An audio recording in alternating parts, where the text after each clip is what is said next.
Hello மக்களே, அனைவருக்கும் காலை வணக்கம். இன்றைக்கி ரொம்ப சீக்கிரமாக எழுந்தாச்சு. நானும் என் குட்டி பையனும் 6 மணிக்கு பாலாத்தி போட்டுட்டு தூங்குடான்னு சொன்னால் என் கூடயே எழுந்திரிச்சிட்டான். காலையில் 6 மணிக்கே எழுந்து என்னென்ன அட்டகாசம் எல்லாம் பண்ண முடியுமோ எல்லாம் பண்ணிவிட்டு காலையில் ஒரு 8 8:30க்கெலாம் பிரேக்ஃபாஸ்ட் சாப்பிட்டுட்டு அவர் ஒரு 11 மணிக்கு போய் தூங்க போயிட்டார். அவரை தூங்க வச்சுட்டு வந்து எனக்கு ஒரு டீ குடித்தா நல்லாயிருக்கும் போல் இருந்துச்சு. ஸோ டீ வச்சு குடிச்சிட்டு அதுக்கப்புறம் தான் லன்ச் வேலையெல்லாம் ஸ்டார்ட் பண்ணேன்.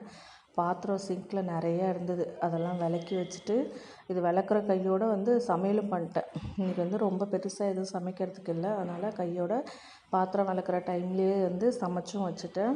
கையோட வீடையும் கூட்டியாச்சு. பாத்திரம் விளக்குன கையோட சார் எழுந்தார்னா அப்புறம் கண்டிப்பாக எங்களை எந்த வேலையும் செய்ய விட மாட்டார். எங்கள் 2 பேரையும் அரெஸ்ட் பண்ணி வச்சுப்பார்.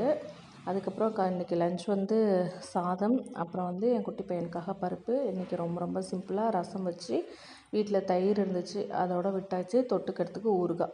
உங்கள் வீட்டில் என்ன ஸ்பெஷல்னு மறக்காம கமெண்ட் பாக்ஸில் கமெண்ட் பண்ணுங்கள்.